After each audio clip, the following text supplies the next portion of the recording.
So the last lecture today is SL2 categorification. And somehow, yeah, I think this is something very basic, fundamental, important. And somehow, as always, it took me a little bit longer than I anticipated to write down.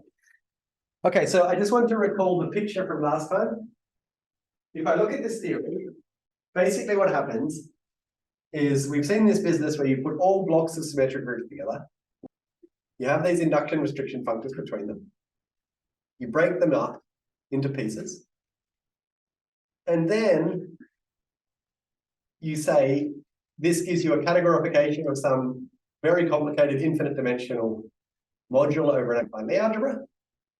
And I won't explain why, but Brouet's conjecture is basically saying that a whole lot of pieces in this picture. So I'm imagining I have this big picture that looks like something like this. So you have all these dots that go off, and these are all weight spaces.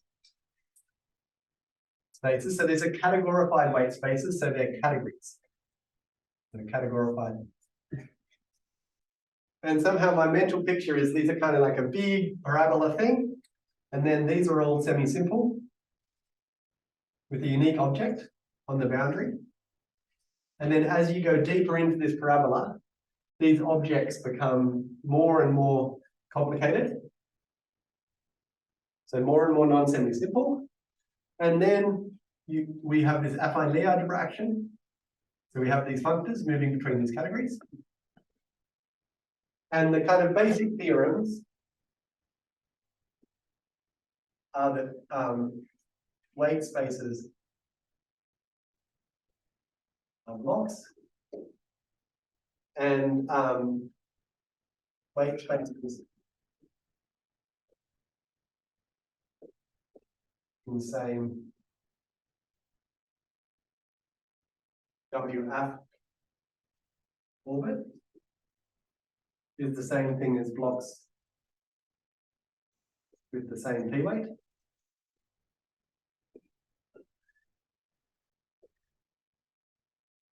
So this is the number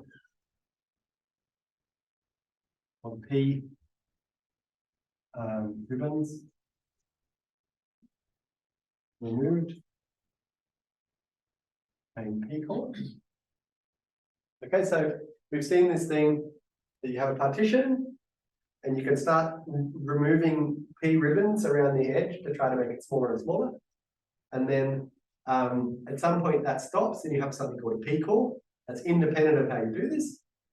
And these p cores index the blocks. And basically the number of p ribbons you have to remove is called the p weight. And this is the measure of complexity. So basically like outside this edge here. So here we fixed n, right? But this is just no, it's n. This is all n at once.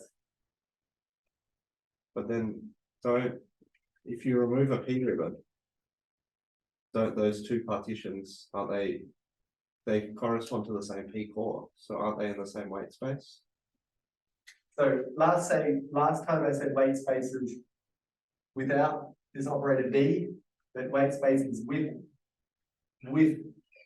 this thing in the affine Lie algebra, which is the degree operator. So basically, like what you said is correct last time.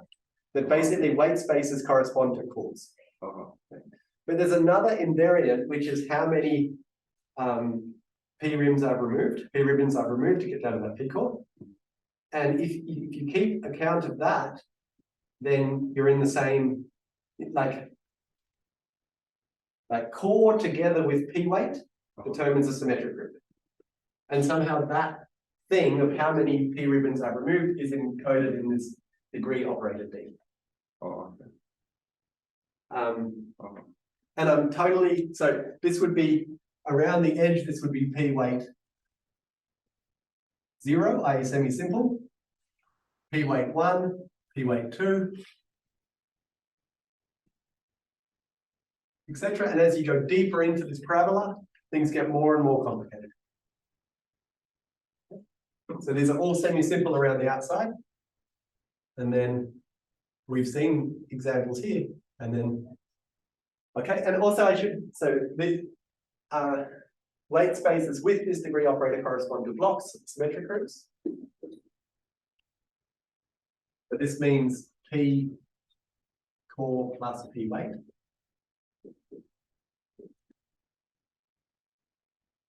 So the claim is that the weight spaces with this degree operator are given exactly by a P core and a P weight. So this is a certain partition, certain type of partition. This is a number, positive integer. Weight spaces are the same WF and blocks with the same P weight. And this I don't explain at all, but Brouet's conjecture is equivalent to, if I take A lambda, A mu, two blocks in same WF orbit, implies the derived categories are the same. So is another way of saying this that we want the WF action to just be between the derived categories? Yes. To be equivalences between the derived categories. Yeah. And somehow, like, I started preparing this talk and I went into great detail about all this combinatorics. And it's fascinating and it's non-trivial, but it would take me another like 2 hours or 4 hours to go through all the combinatorics to explain all this properly. Okay? So now I'm just going to concentrate on SL2 categorification.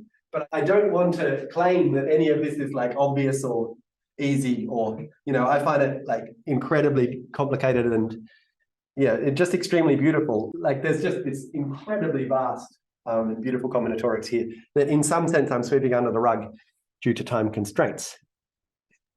Isn't Brouet slightly stronger than that? You want to say the derived equivalent and the derived equivalent to the Brown correspondent. Yeah, exactly. So this is what I'm saying. Like this is, you know, all of this is putting stuff under the carpet. This is a big one. So let me just explain very briefly what Andrew was saying.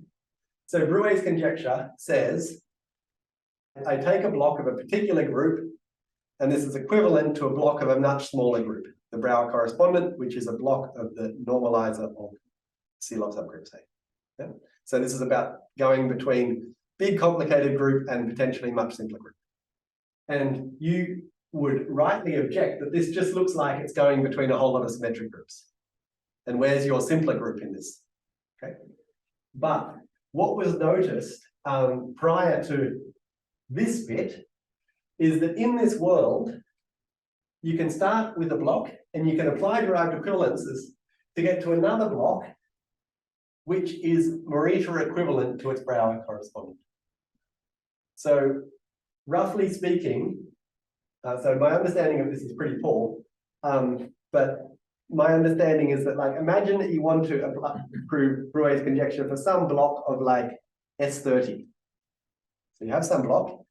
Now you use this machinery to go out to some block of like S130, which miraculously is much simpler to deal with. Even though it's an enormous symmetric group, I can now, now I have a Morita equivalence to a Brouwer correspondent, and that's how I get down to a much smaller group. And this is these, so some people call these blocks that are Morita equivalent to their Brouwer correspondent. These are called rock blocks or Rouquier, Chuang, Hessar blocks, because Rouquier kind of highlighted the importance of these blocks. And then there's this remarkable paper by Zhou Chuang and Radha Hessar that proves this Morita equivalence. And maybe this is just another point about the way that mathematical research works, is that now, like this story with Brouet's conjecture here that was solved by Chuang and Rouquier is extremely beautiful and it's kind of explainable. And then the story becomes, oh, you know, Brouet's conjecture is true because we can do this beautiful thing with SL2 categorifications. But a large percentage of the population forgets this extremely important work done by Chuang and Radha Hessar. Because it's kind of harder. And another example of this is, you know, last semester I gave these talks in the IFS about polytopes. And there's this amazing theorem of Stanley that characterizes F vectors of polytopes. And Stanley, you know, there's this beautiful simple argument that gets you in one implication. But people forget about this Biller and Lee going back in the other direction that's really damn complicated and is also like absolutely amazing. And we all just give talks about the one direction that somehow nicely fits into this narrative of how great and simple mathematics is. Yeah. That's general phenomenon, I think, in this world. And so in this picture, the really like very, very difficult not soft part is this Morita equivalence for a sufficiently high block. I mean, I would say, like Andrew probably knows this much better than me, but my impression is that that is not at all easy. And, you know, it's just kind of good old fashioned hard work. Whereas this bit like fits into a very clear conceptual story that generalizes to many other situations and stuff like that. But it's also, this is also good old fashioned hard work in a sense too. But it's just there's a very clear conceptual framework for what's going on. So Brouwer's conjecture is derived, so we take a block of a finite group. This is a block of G, and then it has a Brouwer correspondent B prime. So this is a block of KG, and this is a block of A of the normalizer in G of the defect group. And then Brouwer's conjecture. And remember that this is characterized by the fact that it's the smallest thing. Well, this is characterized by the defect group is characterized by the fact that it's the smallest thing that sees all the homological information in this form. And then so restriction is faithful on derived categories, but what Brouwer's conjecture says is that they're actually equivalent. D of B. Yeah, D of B. Okay. And you know, where's abelian gone in this world in symmetric groups? And the answer is for symmetric groups, something much stronger is true. You always have a Morita equivalence to some smaller group, which is also remarkable. So Geordie, we have like in this picture we have, if we assume that we have this categorical WF action, it sort of takes us between blocks of symmetric groups. We go out to one really far one, and then we have this Morita equivalence going down. How still does that yield a derived equivalence with going down from the thing we started with? It's a good question. I think somehow, like for some reasonably simple reason, that far out thing is related to the thing you wanted to go down to. But there, I'm not sure. Okay, so I just want to recall good old-fashioned SL2. So this is about SL2 categorification. So we first should know about good old-fashioned SL2. So we take SL2C. And we have E equals 0, 0. F equals 0, 0, 0. H equals 1, 0, 0, minus 1. Now, our favorite basis for SL2. And we say that V is an SL2 module.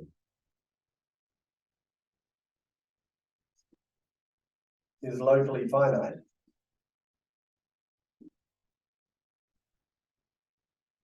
If for all V in V, it's killed by some E to the N, and well, F to the N equals 0 for all N sufficiently large. So another way of saying this would be integrable.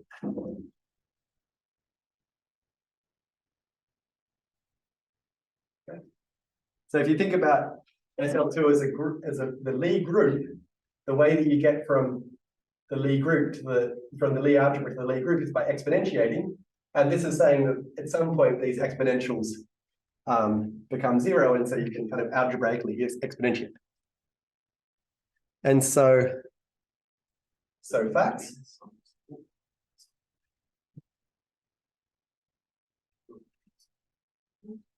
Yes. Facts is that H as integral eigenvalues on any integrable V. And so then we can write V is a direct sum Vn, where this is the nth weight space, and Vn n plus 2 we have action E and F. So E and F move us between these weight spaces. And any integral in V is semi-simple.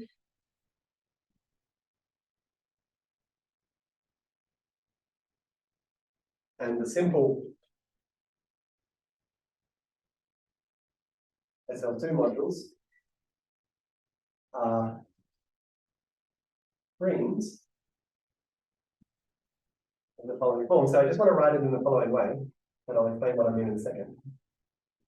So it's really important later to introduce divided powers. So e to the n, so this is a divided power, is 1 over n factorial times e, f to the n, it's 1 over n factorial. F to the n. Okay, so these are called divided powers. And somehow there's both like practical and conceptual reasons why these are so important. And basically, imagine that we take our Vn, and now we take a highest weight vector, and we hit it with divided powers. So the statement is that this will survive, if this is the highest weight n, this will survive for exactly n steps, and then die. And if you look at how E acts on these divided powers, so if this is V, our highest weight vector, and this is V1V, V2V, V3V, V4V, etc. So this will give us more. So E will act by 1, 2, 3, 4, 5, 6, 7, 8. You know, because E divided power takes us from here to here. And so the difference between E and its divided power here is just multiplication by 2. And then the lovely thing, so that's kind of obvious, the lovely thing is that the F just does the same back in the other direction. And this would be a highest weight module of highest weight 8. So is it clear what that notation means? So this means I have this basis listed along here, and then E acts with that coefficient, F acts with that coefficient, and because H is the coefficient, H is the commutator of E and F. You can also deduce how H acts, but actually it acts by eigenvalues, probably 7, 5, 3. And this would be V7, V5, V3, V1, V minus 1, V minus 3, V minus 5. Yeah, I stuffed something up anyway. Okay. And the last thing is that S, so S, which is, you know, if you're only in the algebra land, you should write it as x of minus S, x of E, x of minus E, minus F, but in Lie group land, this is this matrix. So S gives us an isomorphism between Vn and V minus. Okay. So this is the thing that we'll end up wanting to categorify, this action of S.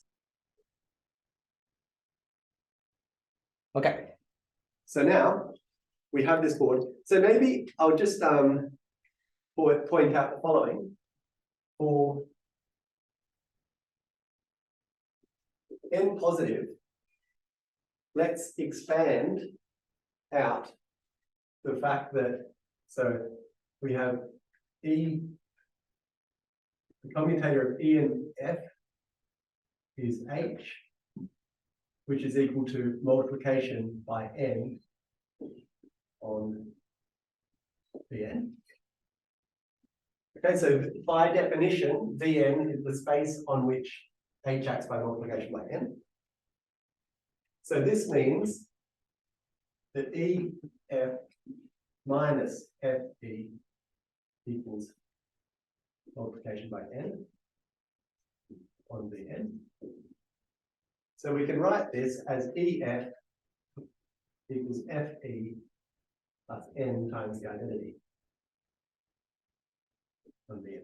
Geordie, maybe it's worth saying that your VM on that board is not the same as your VA on the other board. Ah, yeah, sorry. It's my weight space. So let's just call these V brackets. A, or maybe LA. LA. Oh, wait.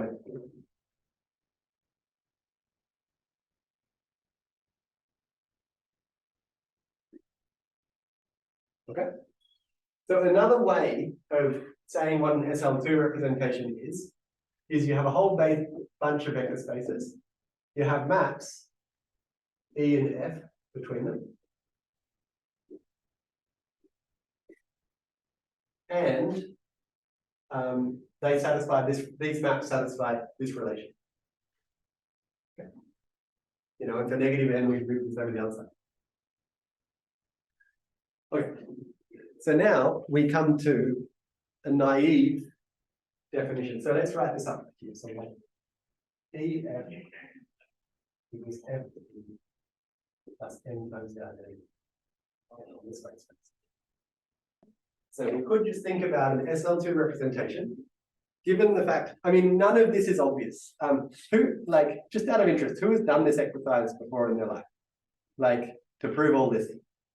Interesting. Like, I would say it's an essential exercise for someone doing representation theory. Like, you know, why on earth is H semi-simple?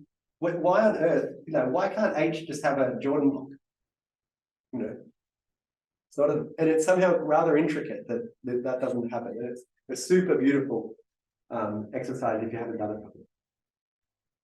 So if you're, you know, one of these bright young students doing representation theory, I very much advocate doing this exercise at some point. Yeah, and it's somehow very satisfying.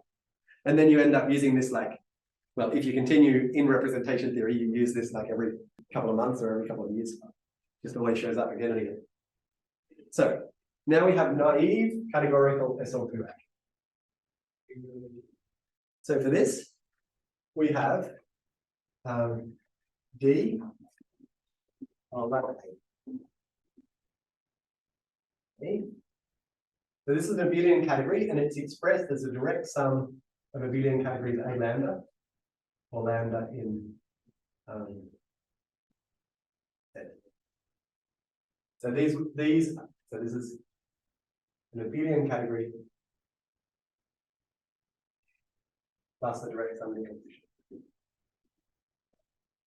So this means that I have a whole lot of abelian categories, A lambda, and there's no Holmes between different A lambda.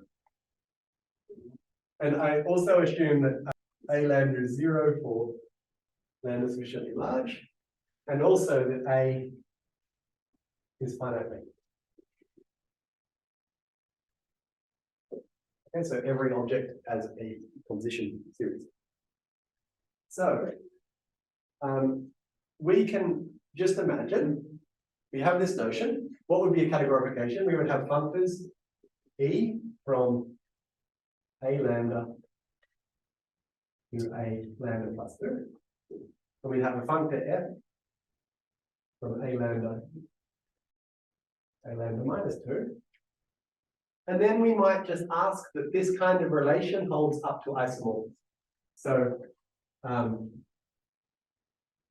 so we might say that EF restricted to A lambda is isomorphic to FE restricted to A lambda plus n copies of the identity function.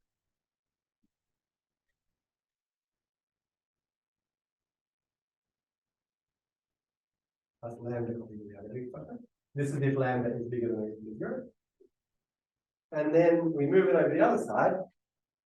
EF restricted to A lambda plus identity A lambda minus direct sum minus lambda copies together with FT lambda if lambda is less 3.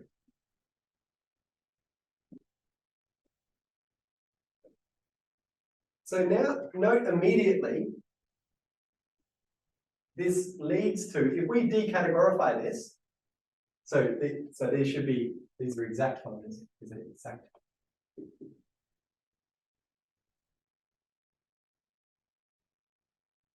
We decategorify this leads to an integrable representation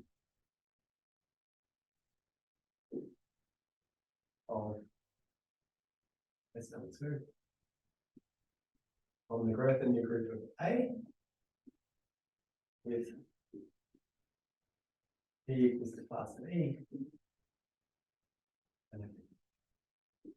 So the decategorification is taking the group.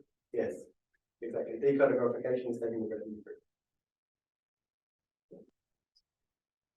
So I think this looks reasonably natural. You know, sure, I can write down such a definition. Why not? Yeah. Now, I would like you to complain.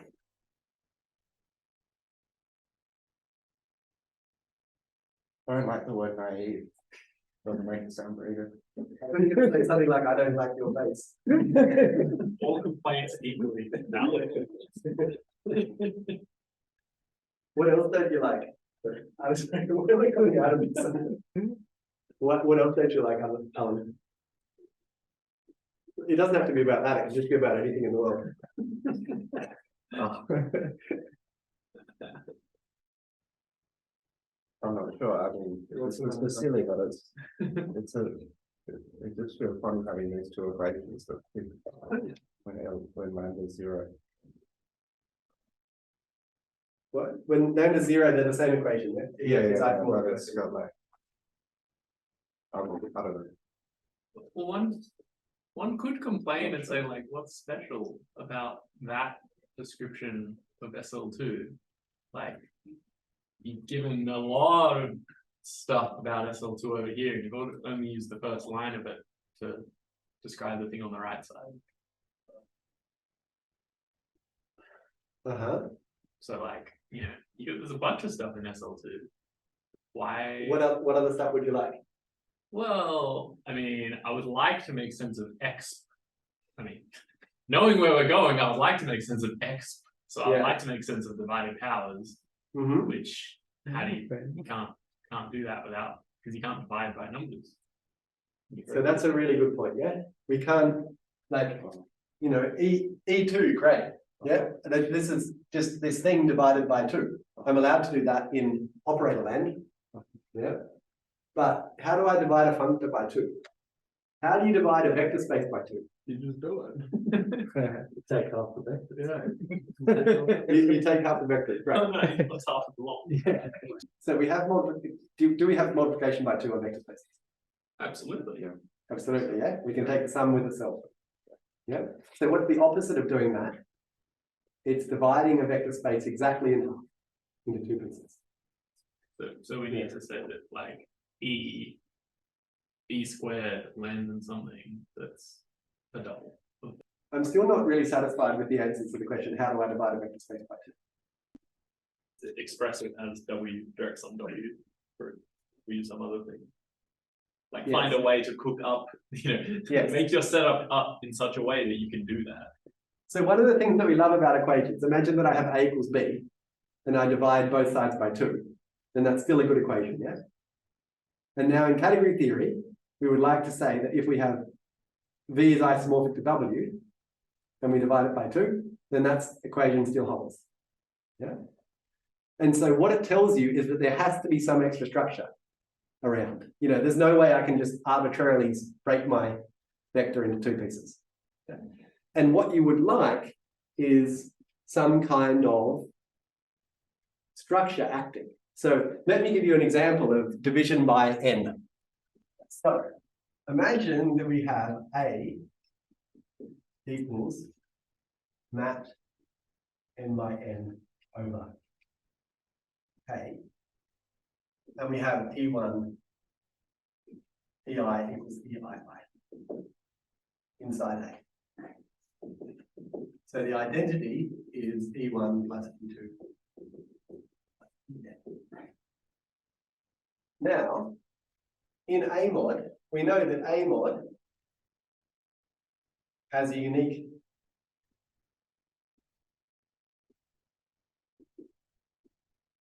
simple module.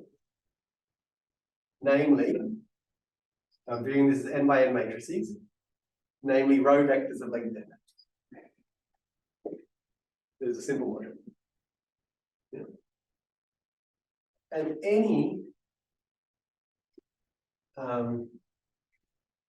A mod V is canonically,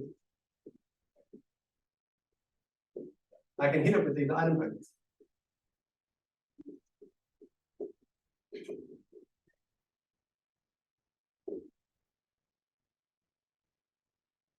And these are all isomorphic. So the consequence is that in A mod, I can the totally canonical way if I have any vector space. So I can't just divide a vector space by 2 in general. You know, it might be odd dimensional. And I've never seen a vector space of dimension 3.5. It doesn't come up very often. So that tells you that you can't divide all vector spaces by 2. So you need some extra structure. And here's some great extra structure that I can produce on a category if I suspect that I might need to divide by n. And note now that division by n is not something that takes you from numbers to numbers. This takes you from A modules to vector spaces. So these are just vector spaces now. They're not A modules anymore. Okay. So this is really important. So this explains how to divide by n. And there's a famous question of Kovanov.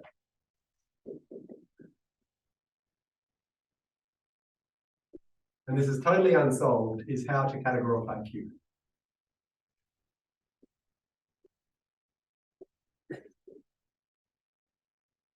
So somehow this tells you that A mod, like this categorifies, if you just want to be able to divide by n, but if you want to divide by any number, it's not so clear how to do that. And you still don't know.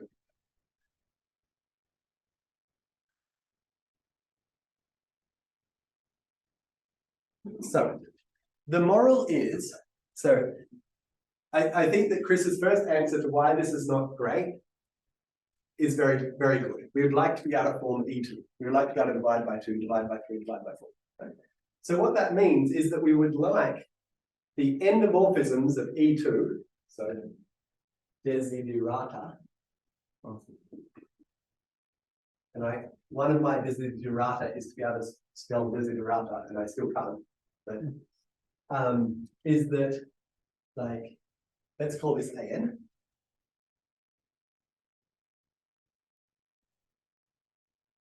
We would like AN to be inside the endomorphisms of E to the N.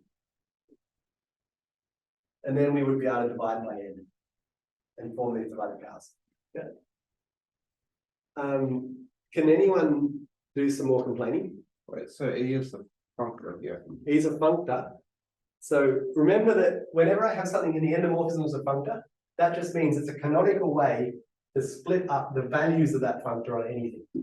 So whenever I apply E to the N to some vector space, for example, get a vector space, this is in the endomorphisms, I can split that vector space up. So this is like a universal way to split up. This would be a universal way to divide E to the N of blah into n pieces. By what's it? Oh, And I actually made a little error here because we actually want to divide by n factorial. So we want a n factorial to be inside the algebra endomorphism in the end. Yeah.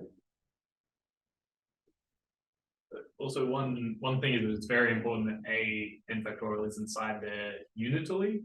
Because like there are lots of times when you have matrix algebras kind of sitting inside other matrix algebras. We've seen that a bunch with finite groups, but like they're almost never unital.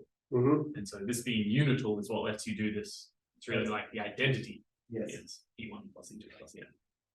so E to the N means direct From of copies. No, e to the n means I apply Right, this function means- n times. It's in times. You know, like here, what's E3? It means I go don't. So how do I split, sorry, so I take X, I apply En times, Yeah. sorry, I'm just being slow, but how do I then split it divided by N? So what's an endomorphism of a functor? This means, so I have an endomorphism of e to the n. So this means that I have some map here. So I have a whole bunch of maps that give me these maps for any x. Yeah.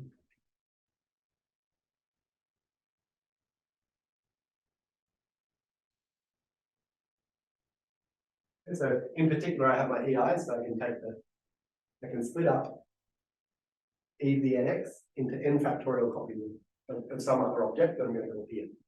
E round like I said. Okay. But there should be other complaints about this. Like one of the things that I think, I hope a lot of you have learned in this kind of categorical landscape in which we live, is that these kind of statements are very bad. Yeah, it's very bad to say that something is isomorphic to something else without specifying how it's isomorphic to something else. So it's like a trick. You can do it once, but then the moment you try to build structure on top of that, you stop. Yeah? So this should come from something. And now it looks like you're starting to, so do we really want to fix like all of these isomorphisms for different lambda and this isomorphism back? And like now it looks like we're in this jungle of complexity. So what we would like to do is to find some simple structure which at the end of the day leads to isomorphisms of this type and leads to this kind of, yeah. So we would like some kind of simple additional structure that gives rise to everything on this book. And that's what an actual SL2 categorification is. So I wrote here problems. Isomorphisms are not part of the data, and that's a basic issue whenever you're doing this kind of stuff. Well, so if you just wrote down this category and said, okay, I have these functors, I want to have these properties, could you even be like sure in the first place that there is a category out there that exists that has those things? Yeah, it's actually not so hard. Okay. It's definitely not obvious though that you can find like naturally living A and factorial sitting inside endomorphism B to the n. I assumed that Nick was talking up to you. Yeah. Oh, okay. So like, yeah, let's say you want all that stuff, but is there anything out there that has those maps with those properties? Right? Not so clear yet. Okay, so now we get to an actual SL2 categorification. So, firstly, actual, so an SL2 categorification. So this is this absolutely beautiful definition due to Chuang and Rougier. So firstly, I have my A lambda as before. So finite length, etc. And then I have E A lambda plus 2 F A lambda minus 2 exact. And we fix an adjunction EF. Okay, first bit of categorical data is that E is the left adjoint of F. So that means that we have a map identity F called the co-unit and FE to the identity called the unit. Other way around. Units from identity. Yes, sorry, that's stupid. But no, it's still supposed to be new again as well. What you wrote is correct. Oh yeah, okay. I just said the wrong thing. Unit, co-unit. Okay, satisfying stuff I hope you know. zigzag relation.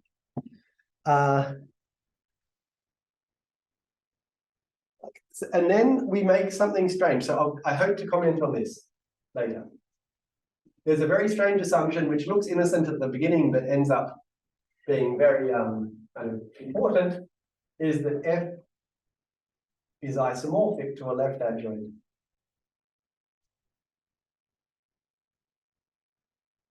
of E, and this is not fixed.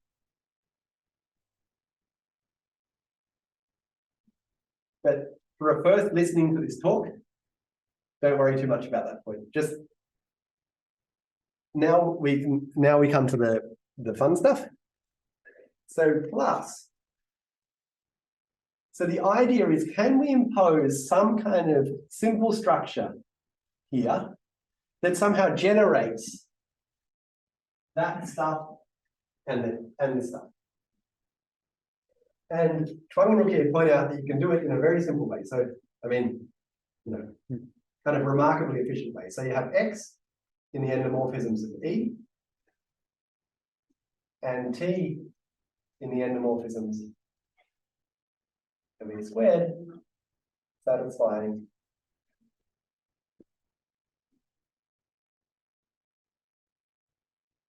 degenerate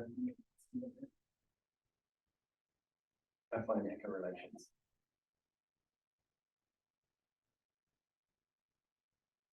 So what that means precisely, so I'll write the string diagrams and then I'll translate that. So i.e. So I'll write the string diagrams and then I'll translate that into functors. So firstly, you want this equal to this, i.e. T squared is isomorphic to, so equal the identity endomorphism of E squared in N of E squared. First relation. Second relation is the Reidemeister.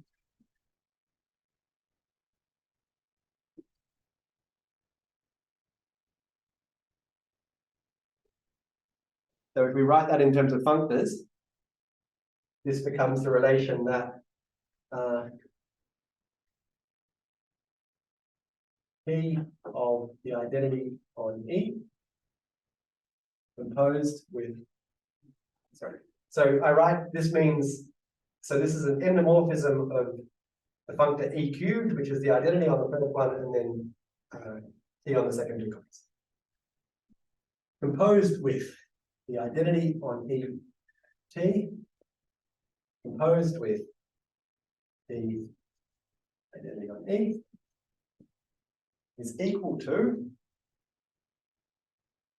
identity on ET composed with T of the identity on E. T, and this occurs in the endomorphisms of E cubed. So if you want to forget about this, you can just remember that the degenerate affine Hecker algebra acts on any tensor power of E. And then we have the relation, the degenerate affine Hecker algebra relation that I can never remember which way around it goes.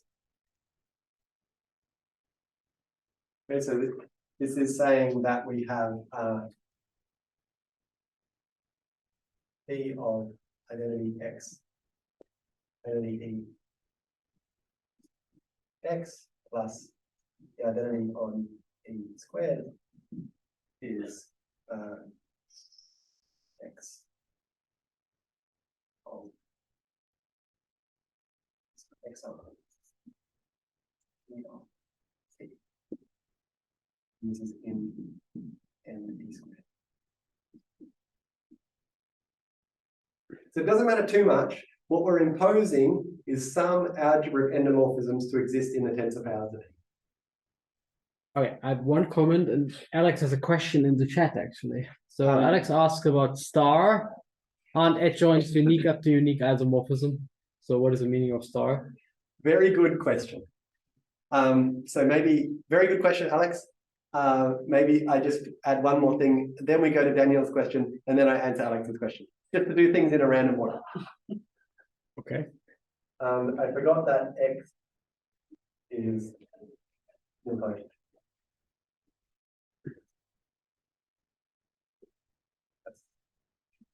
So Daniel's question? No, it was just a silly comment. You need to dot slide the other way around as well. So you should be able to slide the dot from the bottom left to the top right. Okay, maybe, but But it doesn't really matter. but also I trust Trong Rupier, and I kind of think that it follows. Implied by one. Yes, exactly, it's implied. by- Oh, maybe, yeah. Yeah. Okay. Now, Alex, good to see that you're still with us, even though you're in Melbourne, I presume. So, this is a very subtle point, extremely important point for the second round of hearing this talk. So please ignore this if you're already like flailing, then ignore the following. If I have a functor, imagine that I give you imagine that I have a functor F, and I have two functors, E and E prime, and I tell you that they are both isomorphic to a left adjoint of F. Then there is a unique isomorphism from E to E prime. Yep. This is the fact that adjoints, like the question, does a functor have a left adjoint, is a yes-no question. If it does, it's defined up to unique isomorphism. Okay. So now, this star condition says that F is isomorphic to a left adjoint of E. But F is already a functor. And so what that means is that,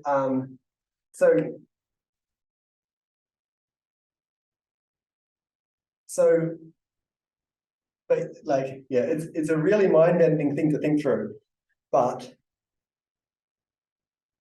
this is really a choice. So if I have a left adjoint out here somewhere, and this is unique up to unique isomorphism, but to give an isomorphism of F with this is extra data.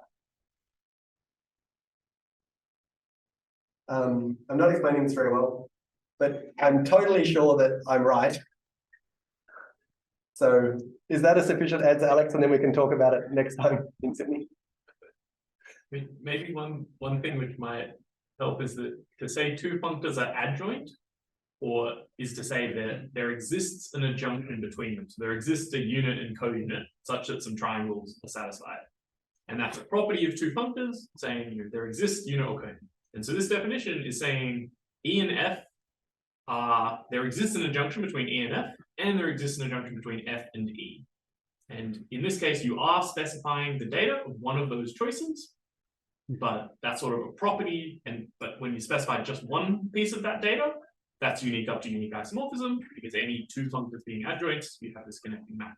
But in general, to say that they're both, like to specify two bits of data, the nu and the epsilon in one direction, and the nu and the epsilon in the other direction, all of a sudden that is where like you don't get everything for free. So it's like saying that two things are adjoint is like giving the maps. And once you have to pick more than just one set of unit and co-unit, you can no longer sort out all the coherences.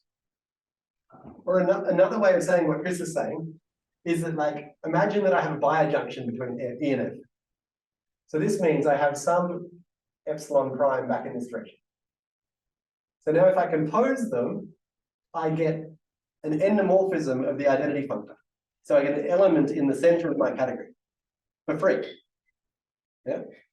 And you don't get something for free unless you've made some choice. Yeah. And if you want to think more about this, there's this amazing paper of Bernstein called Trace in Categories, where he explains that bijunctions give you a whole lot of extra structure that are, like the moment you have a bijunction, you should be very excited about it, is the model. There's a lot of. So is the point that we don't have, you're not assuming you have a bijunction. That's basically what you're saying.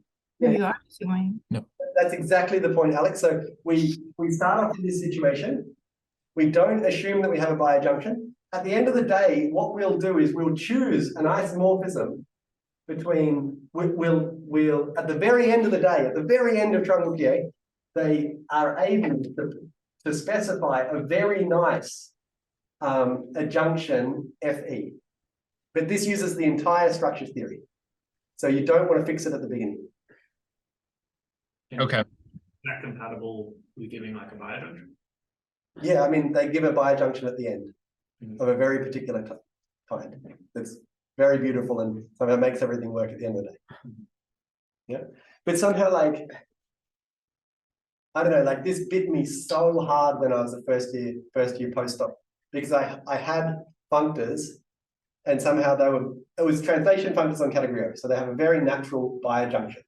And somehow I was like computing and I just wasn't getting the relations that I expected. And somehow what I didn't realize is that this bijunction is a choice. And that in order to get the right relation that I was expecting, I need to alter my adjunction. It's not the obvious one that comes out. So in this world, there's often an obvious bijunction, and that's not the one you want. Yeah. We actually don't need star. It actually follows from the first point, if you want, from the whole machinery. You don't need star. I mean, I think they comment that this is true in the, so I don't need star if I'm like looking at Oh, modules. no. Shrang and Yoke definitely use star, but Brandon showed kind of 10 years later that you don't need star, actually. It follows. No, I think so. he pins down the adjunction in a much better way, I think. No, I think it follows. Oh, I think you're right. Yeah, maybe you don't actually need this at the end of the day, but that's after 12 years or something. 10 years later, right? 10 years later, It's yeah. not obvious at all. Another silly comment, relation one should be 0, right? It's degenerate. I mean, no, that's nil. Nil would be this 0. Degenerate is this equals 0. Nil affine Hecker algebra has that squared equals 0. I'm not using nil affine Hecker algebra. Okay, And okay, this is more like the, okay, yeah. yeah, that's another comment. So maybe I'll just go over these remarks pretty quickly. So it's possible to put other algebras here. So as Daniel comments, it's much more standard nowadays to put nil affine Hecker algebra, which would be this equals 0. You can also put affine Hecker algebras for Q not equal to 1. There's various different possibilities, and these show up in different scenarios. And often they're related by isomorphisms between completions of these algebras. What's the relation between this guy and the degenerate Hecker algebra we've had before? When we were doing restriction. It's exactly the same. And the reason that it's showing up here is the same reason. Oh. So it's the same thing when we were like restricting twice. Yes, exactly. So that's exactly the relation that showed up when we restrict twice. So another way of writing this, if you get used to this categorical language, is like Sx2 plus the identity is S1 S1 X1 N. Where the dot measures which strand you're on. Like here I'm on the second strand, and the crossing is the S. Does it matter what power of X is 0? No. So just in terms of applications to symmetric groups, you know, in our applications to symmetric groups, these are going to be blocks. E and F are going to be induction and restriction. So they're going to be I induction and I restriction. So remember we have induction. Induction has this endomorphism, which we're calling Jusis-Murphy, and we were splitting it up based on the eigenvalues of that operator. And remember, those eigenvalues can be anything in the prime field. So they can be 0, 1, up to p minus 1. And now, the important point is that we modify our Jusis-Murphy element to make it nilpotent. Yep, so our Jusis-Murphy element before it had generalized eigenspaces with eigenvalue 7. And so we take Jusis-Murphy minus 7. Now it's got generalized eigenvalues for eigenvalue 0. So it's satisfied. So that's where this comes from in symmetric groups. So now we go divided powers. This is actually very relevant. But anyway, so there's something extremely beautiful that happens right now. So remember this discussion, how do we divide by n factorial? We have a matrix ring over n factorial in our endomorphic ring. So the relations imply, so this is exactly Alan's question, generic affine Hecker affine.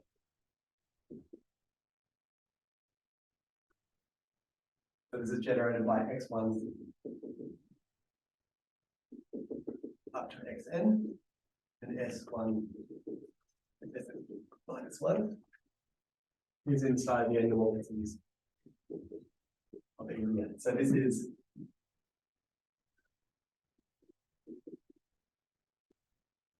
a dot on the ith strand. And this is swapping the I plus first strand. This is called HN. So we saw H2 in the Kunkov-Vashik business. And now that, which is super beautiful, I think, is the HN modulo symmetric polynomial. So if I take AX1, Sn positive. So this is Sn invariant polynomials of positive degree. Note that my relations tell me that this lies in the center of the algebra, and so I can mod out. Sorry, Geordie, just going back, but what's the definition of dot dot dot I strand dot dot dot? That was the Yeah, so what I mean by this is that, like, this is string notation. It takes a little bit of time to get used to. But what I'm imagining here is each of these strings is the identity of a functor. So this is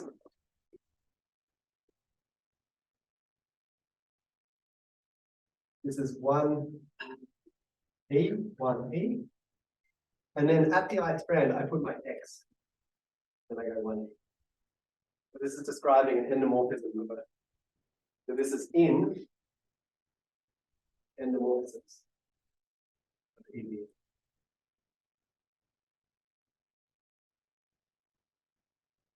Basically, if you think about my functor E, this has this single endomorphism x. But now, if I apply my functor E 7 times, there's 7 different choices of time at which I can apply my endomorphism x. And that's what these dudes are. And similarly, E squared has this endomorphism T. And now if I apply my functor 7 times, there's 6 different places at which I can do my split. Sorry, Geordie, did you just say That's okay. X? Sorry, are you saying Xi is the only endomorphism of, sorry, X is the only endomorphism of E, or are you just saying it's an endomorphism? It's an. Yeah, okay, sorry. Yeah, but the only thing that I know, like the only thing I've got my hands on in terms of an endomorphism of E is X. Yeah, sure. This is really weird coming from the previous place where X1, X2, X3, those all were very, very different. Well, they were definitely different than what we've been used to. Whereas here you're saying there's like an X, which sort of can play the role for all of them if you put it in different spots. Yes. Wow. Yeah.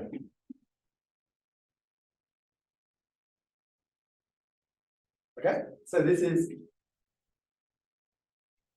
something called HN bar.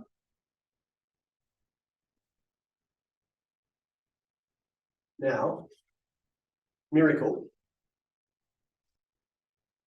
It's so beautiful, and I want to build the suspense. What do you think about homomorphic?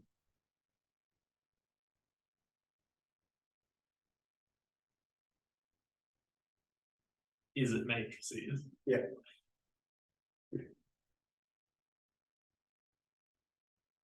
It takes a little bit of time to explain why this is true. So maybe we just accept that it's totally amazing thing. We just accept it as like a wonderful thing that we don't understand. How's that? Yeah. So this allows us to keep rolling. why do we know that the SN invariant is that trivial? You don't, but what you know is that, so this is where I'm again sweeping stuff under the rug. So actually this does act trivial in symmetric groups, but in general you don't. But the point is you know that these are nilpotent. And so you know that like some power of this ideal acts trivially on anything. And then you can use that to show that this algebra is a quotient of your completion of HN, and then you can lift idempotence up. So it's a bit of a complicated business, but anyway. Wait, why are those things important? Because that's our assumption. Oh, yeah. So let's do some low weight examples. So one is that let's assume that AN is 0 for all n not equal to 0. So then I just have A0. This is a finite length abelian category. And my E and F are necessarily, so E goes from A0 to the 0 category. F goes to A0 to the 0 category. And so there's nothing. Yeah. So this is just a finite length abelian category. E equals F equals X equals E equals 0.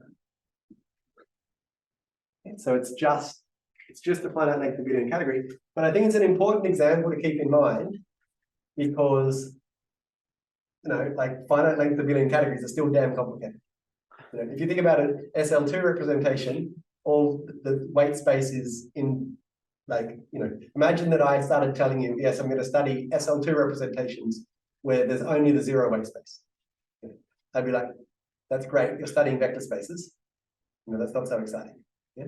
But here there's a lot of potential complexity stored in the weight spaces. True. So A n equals 0 for n not equal to plus or minus 1. So then I have so this is already, I think, interesting. So I have a functor E, functor F, and let's go through carefully what we have. So we have our unit, which goes from, so E identity to E F. And remember, so this is our, how do I denote this, Chris? Epsilon or You. mu? Eta, not mu. Even, sorry, yeah. So I have this map, but there's another little bit of source. Yeah, so sorry, I should have said on the previous one. So emission, need SL2 action on growth and group in definition of SL2 category.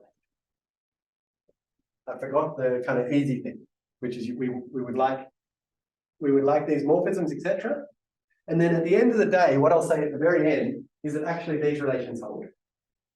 But we're not there yet. So we need an action on the growth and group. And if you think about what the action on the growth and group means, it means that TF looks like it's the identity on the growth and group.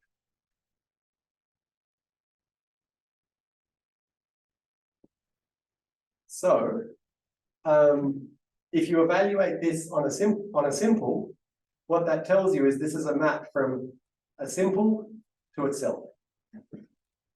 And a little exercise is that, at a junction, like a unit can't be 0 on a simple. So this means it's an isomorphism on simples. So growth and group implies eta of simple is an isomorphism. But now, this is an exact functor, which is an isomorphism on simples, and hence it's an equivalence. So this implies that E F are equivalences. So are we done?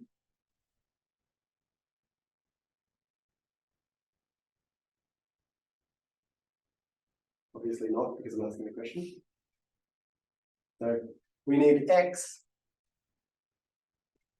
in the endomorphisms of E.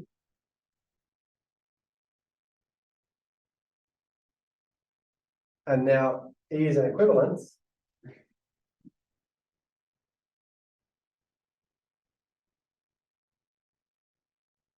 Implies that this is the same thing as something X in the center of A1. So it's some object in the center of the category, which is nil project. So we've got a little bit of extra data there. Okay. Another example. Here's an example of kind of somewhat like what Nick was talking about. So let's take K X mod X squared mod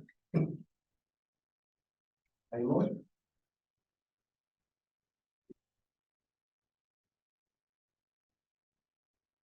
And then here I can take induction, here I can take restriction, here I can take induction, here I can take restriction.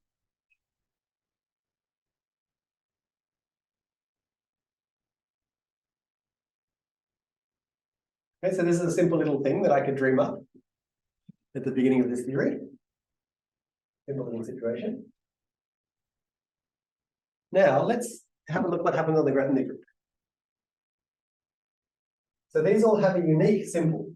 So their Grothendieck group is just the Grothendieck group is just Z times K Z times K Z times K. Now, what happens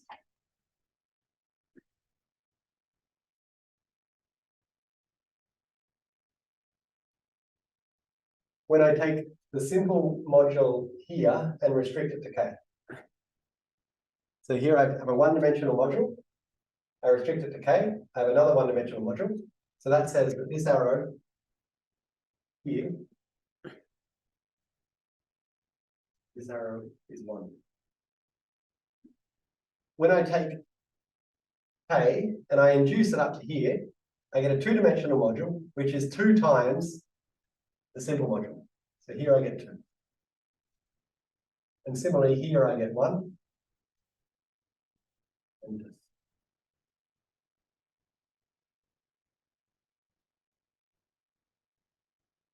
so, and now this is not, no, this is exactly the relations I wrote down before.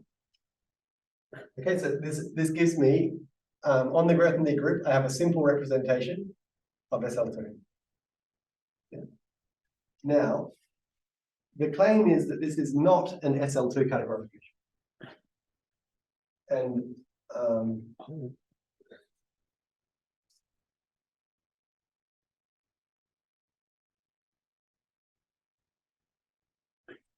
now maybe someone can tell me why.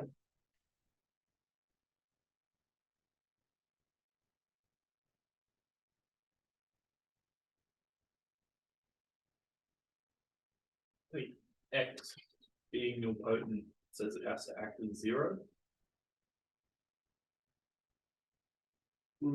Simple. But why would that be an issue? If it acts as 0 on the simple and it acts as 0 on everything, like it just acts as 0, then it can't satisfy that relation on E squared, like that forces E squared to be 0. Okay, so there's a simpler reason, but it's probably believable that your approach works. So let's, what did you think, Alan?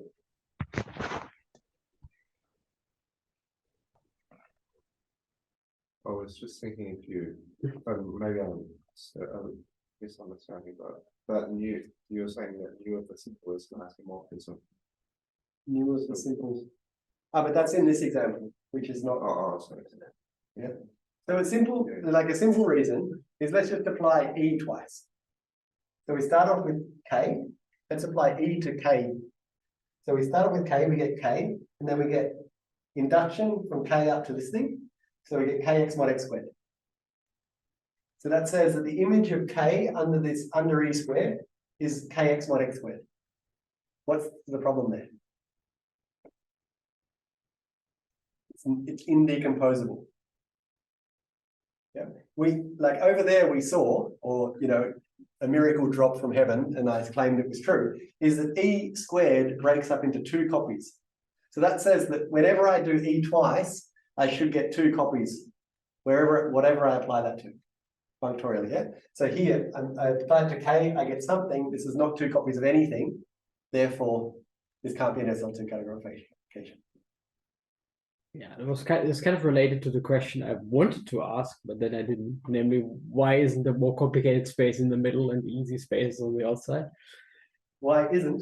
Yeah, but because you wanted a non-example. But I think. Yeah, so now we put the complicated space in the middle. Exactly. We get a genuine example. Yeah. So because your philosophy was that the outside spaces are easy and the inside spaces are difficult. Exactly. And that kind of parallels this picture that I had with the parabola at the start. The further you go into the parabola, the more complicated life is. So, if we do K mod Kx mod squared mod K mod, then I do induction,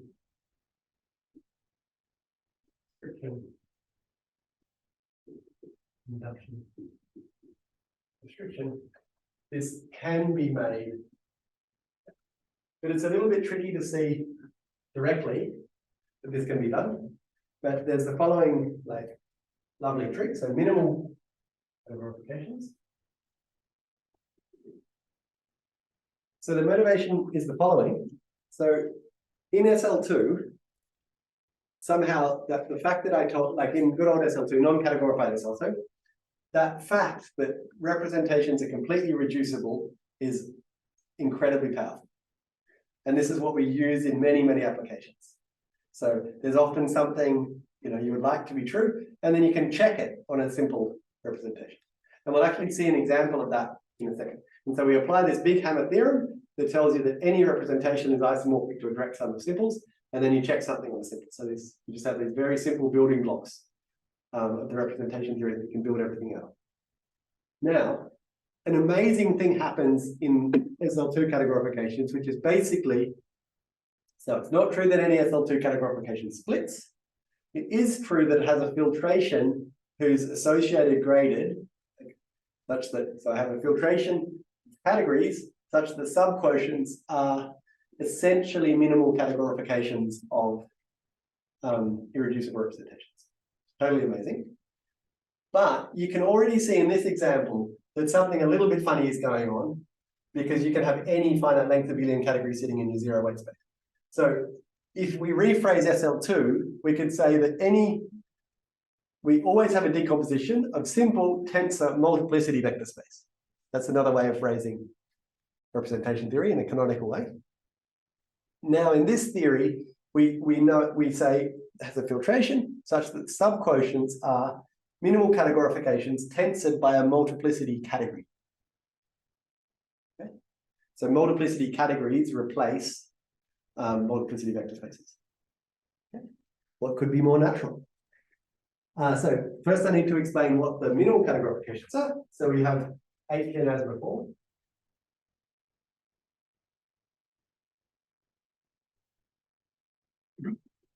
So we let HIN denote the image of HI in H in R. In fact,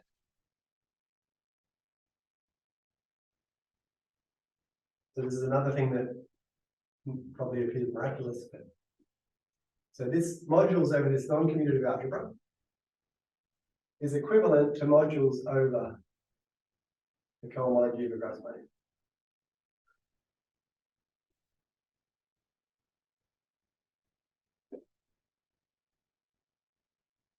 And this I'll just leave as a black box.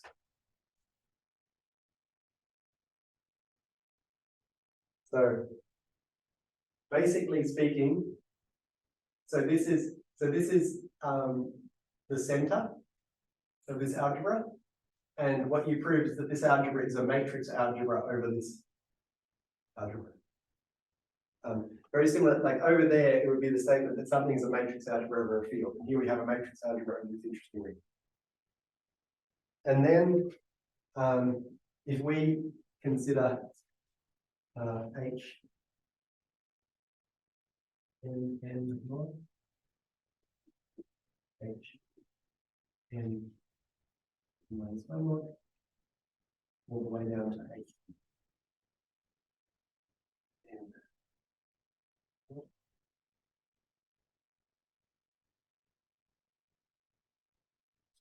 What's I? Is I an integer less than n? Yes. But then how do you have n minus 1 mod? Sorry, n. Oh, sorry, I just got my n into the wrong ones. Yeah. Now, these are subalgebras going this way, yeah? So this way I can induce.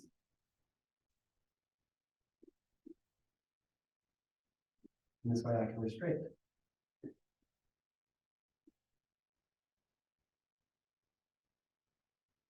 So this can be made into an SL2 categorification.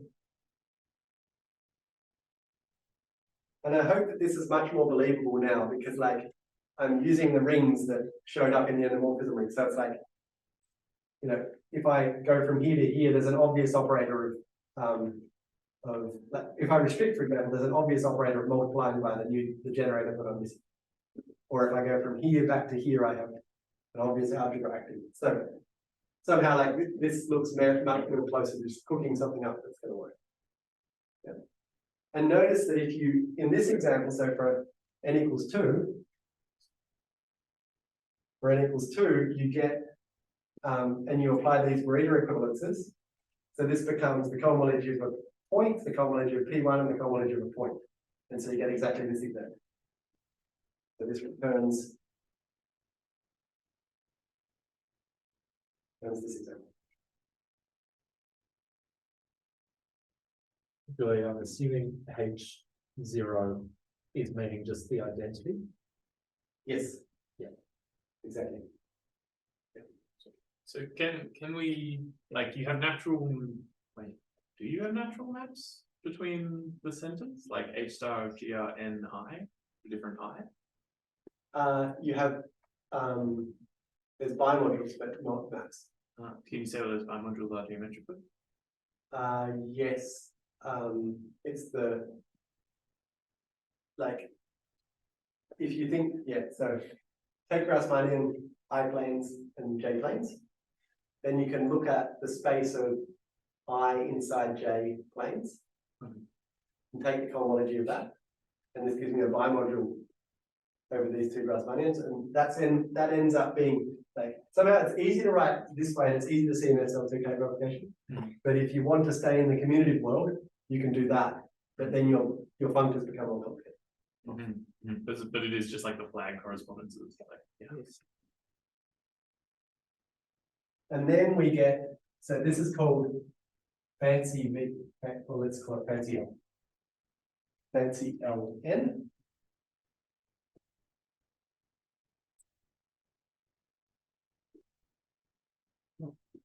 Okay, and this, so Ln, note all the weight spaces are one-dimensional because of this fact. So this has a unique symbol module. So this has categorifies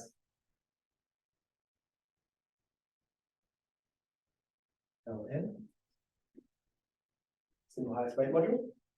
And now this gives me a tensor Ln for any multiplicity category.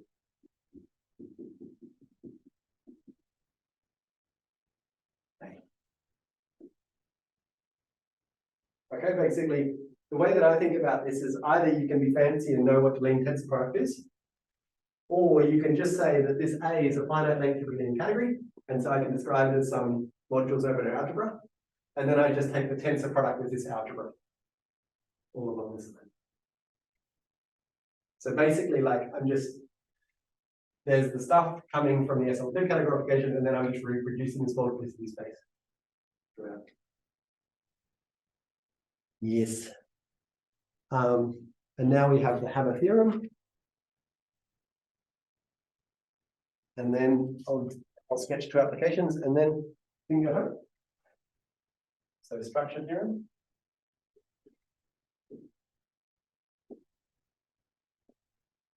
It's really remarkable.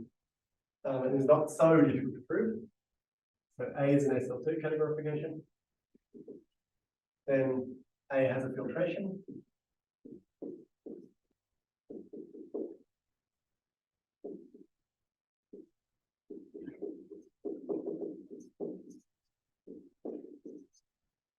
I see subcategories.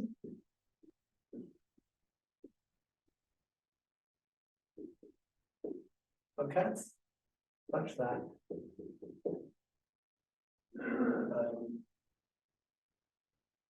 A less than or equal to I, modulo A less than or equal to I minus 1, is isomorphic to some multiple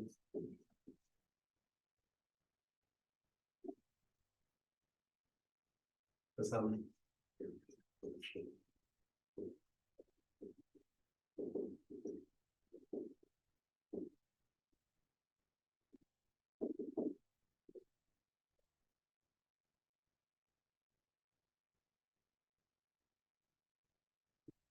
So the SL2 representation theory is not semi-simple. So it's not the case that this categorification is the direct sum of these things. You can see that very easily. But somehow there's always a canonical filtration. Yeah, and these subcategories are very, so this, for example, is the set of X inside A0 such that E of X equals F of X equals 0. This is really like the kind of highest weights of weight 0. And you can guess what the other ones are.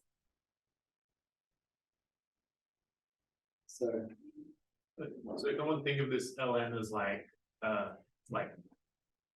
functors from this guy to some SL2 category with respect all the structure are just like picking out an object on the H0n side, like picking out a highest weight vector. Right, I like to give an SL2 functor from this guy to some SL2 category. It feels like you're just picking out a highest weight vector. I agree. And so then this statement is sort of like you pick out all of your highest weight. Yeah, I think you're basically right. Yeah, I think that's essentially how the proof goes. Yeah.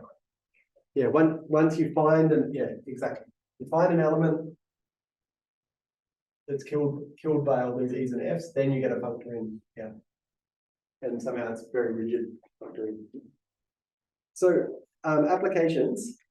So basically, this really created a revolution in representation theory, because like this is a very strong reduction. Like these categories can really be very complicated. There's a very strong reduction to a situation which is somehow well understood. And so you can check stuff which was just totally hopeless before. And I just want to give one example. So I'll just give one example. I'll give one example verbally, and I'll give one example properly. So the verbal example is just the,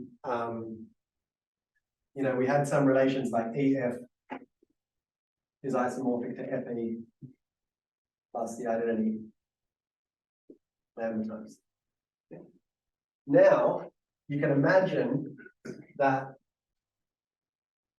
like, you have functors, you can use your X's and your T's to produce certain functors, certain maps from between these two sides. But you could never hope to prove that this isomorphism like holds in general. But in a minimal categorification, you can just check this. Okay, so these relations are. And it just seems like totally amazing to me that you know, relations of this form, which you kind of never hope to write down, are just a consequence of this x and this x and this t. So that's the thing that I want to do verbally. Now I want to do the example properly in the last couple of minutes. For exercise. So S, remember S, I had X blah. And it corresponds to this element 0, 1, minus 1, 0. Inside of this. This is a very important element. And then the exercise is that S from V R to V minus R, or R bigger than or equal to 0, is given by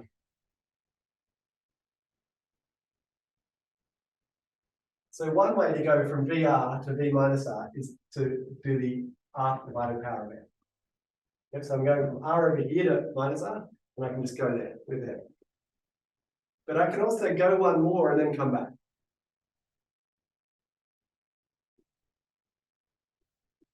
And then I can go two more and then come back two.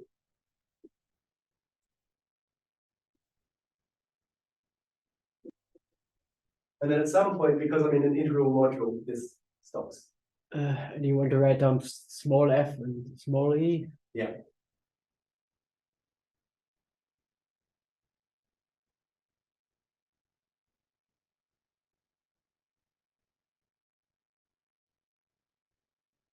Now, this looks like an innocent statement, but I don't know a good explanation for it, except for just checking that it holds in every finite dimensional symbol. Whenever I saw talks about this, like 10 years ago or something, whenever this was coming out, I always thought that you just applied, somehow expanded this formula in a funny way, and then got this, but I don't see how to. So if anybody sees a nice way to prove this, which doesn't involve just rolling up your sleeves and checking this on any finite dimensional symbol, then let me know. But anyway, this is true. Okay, so that's the exercise. And now this suggests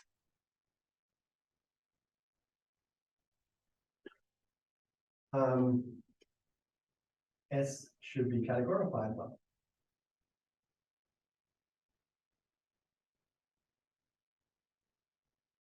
So whenever you see minuses, you should think a complex. So it should be categorified by a complex of the following FDR goes to E to the it's one.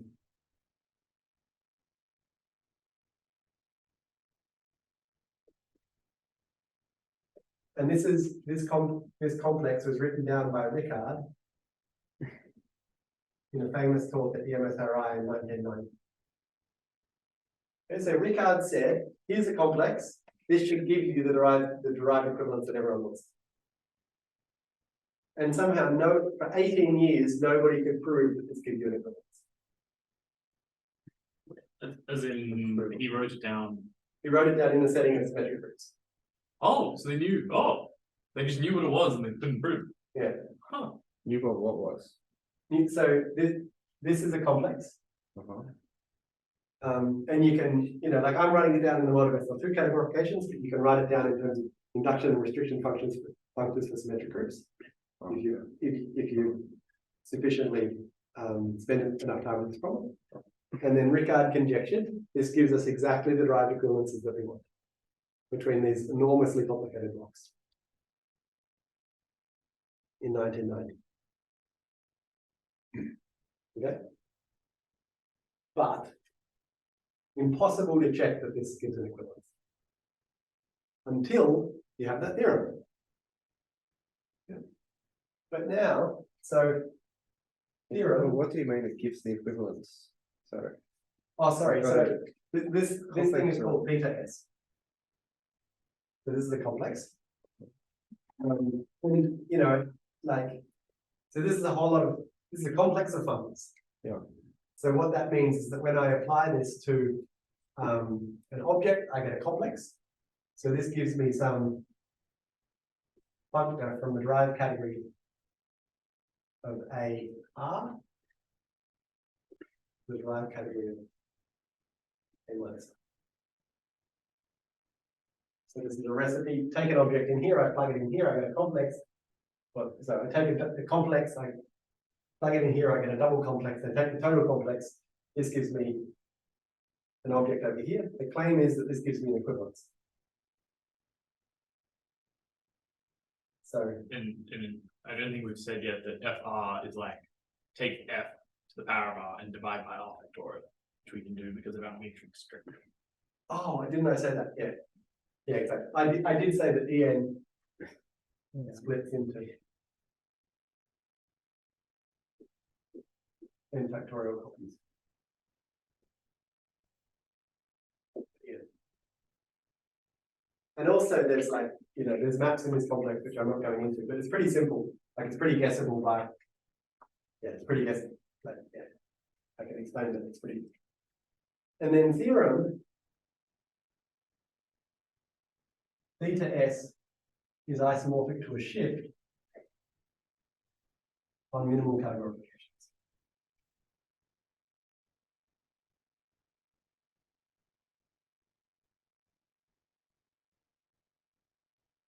Okay, so this complex, enormously complicated, people really tried to show that this gives a derived equivalence. They couldn't. And then trying to say, okay, these very complicated situations can be broken up into these minimal categorifications. And on these minimal categorifications, it's dead easy to see that this functor is an equivalence. Namely, it's just a shift. What's it a shift by? It's a shift by like R or something. Maybe. Something like that. Some constant times R. Yeah, right. And so this implies, so now I have a functor and I have a filtration for my category such that it's upper triangular and it's got invertible on the diagonal. And so this implies that theta S is an equivalence in general.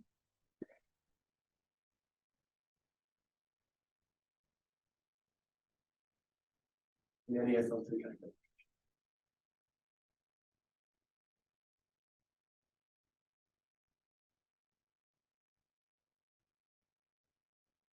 And that ends up proving that we get this incredibly rich set of derived equivalences.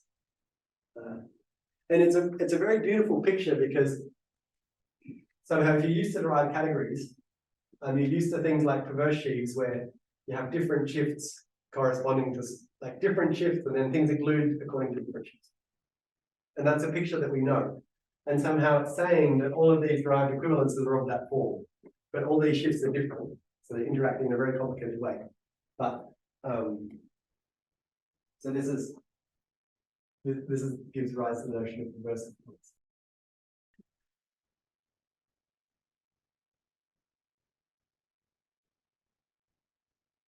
And I hope you can believe that, like, checking that this is simply a shift or something in this very concrete category that I wrote down is not beyond the realms of possibility.